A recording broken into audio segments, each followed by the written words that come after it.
Today, we're diving into the story of one of the most violent, unpredictable, and, let's be honest, one of the most effective warriors of the entire Three Kingdoms era. This is a guy who started his career as a feared river pirate and somehow ended it as a legendary general. This is the wild story of Gan Ning. But to really get who he was, we have to start with this question. I mean, it sounds like something straight out of a fantasy novel, right? Not a history book. Could 100 men really charge into the heart of a massive enemy camp and all of them come back alive? Well, one man bet his life and the lives of his men that they absolutely could. Okay, so let's set the scene. The year is 215 AD. The powerful warlord Cao Cao has marched this colossal army, we're talking rumored to be 400,000 strong, right to the doorstep of the fortress at Ruxu.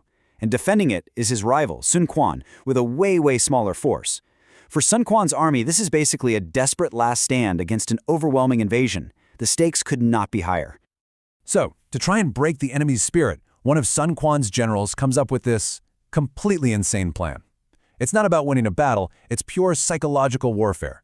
He says, "Give me just 100 of our best cavalry. We'll share one last drink, and then, under the cover of total darkness, we're going to charge straight into the enemy camp, create as much chaos as humanly possible, and get out."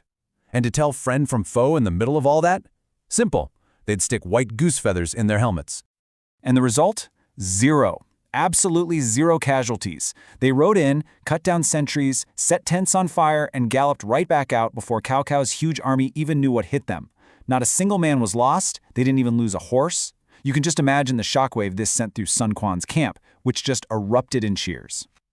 After this incredible feat, an absolutely ecstatic Quan poured a drink for the general himself and declared this. Now what he's saying is, my enemy Cao Cao has the terrifying Zhang Lao, but I have my guy, Xingba. And Xingba was his courtesy name, kind of like a formal nickname.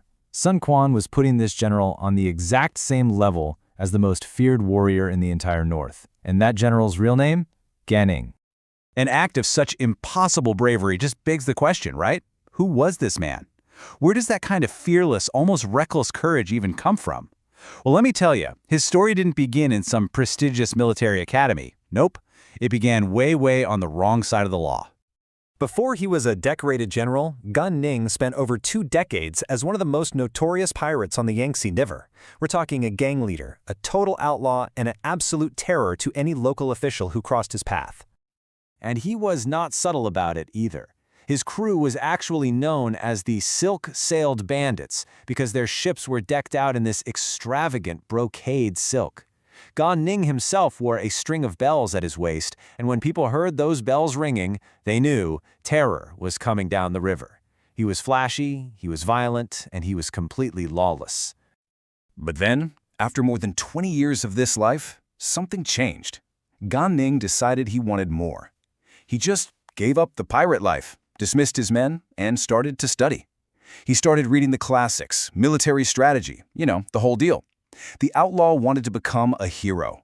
And so he set out to find a lord who would see past the bells and the silk sails and actually recognize his potential. But that career change wasn't exactly easy. I mean, a resume that just says, notorious river pirate for 20 years, yeah, that doesn't open a lot of doors. His first few attempts to find a master were met with, well, a lot of disrespect and suspicion. His first real commander, a guy named Huang Zu, openly looked down on his pirate past and just refused to give him any real responsibility. But when he finally made his way over to Quan in the east, everything changed. Quan didn't care about his past. He saw raw, untamed talent, and he treated Gan Ning not like a former criminal, but like an equal. It just goes to show you Quan's leadership style. He valued ability over your background, and for that, he earned Gan Ning's absolute, undying loyalty. And Gan Ning wasted absolutely no time proving that Quan's trust was a smart bet. He immediately became one of Wu's most crucial and effective warriors, basically their go-to shock trooper. His list of accomplishments is just stunning. His very first act for Quan, leading the charge to kill Huang Zu, the man who had disrespected him. Later, he held a key city against a force 10 times his size. His reputation alone was enough to make the god of war himself, Guan Yu, actually rethink an attack. And during a disastrous defeat, he was one of the very few generals who stood firm to protect his lord. And just think about this for a second. When he was trapped in that city of Yiling, surrounded and outnumbered almost 10-1, his own soldiers were in a full-blown panic. And Gan Ning, the records say he was just talking and laughing as if nothing was wrong. His absolute calm in the face of certain death is what held the whole defense together until reinforcements could finally arrive. So Gan Ning became this celebrated hero for the kingdom of Wu.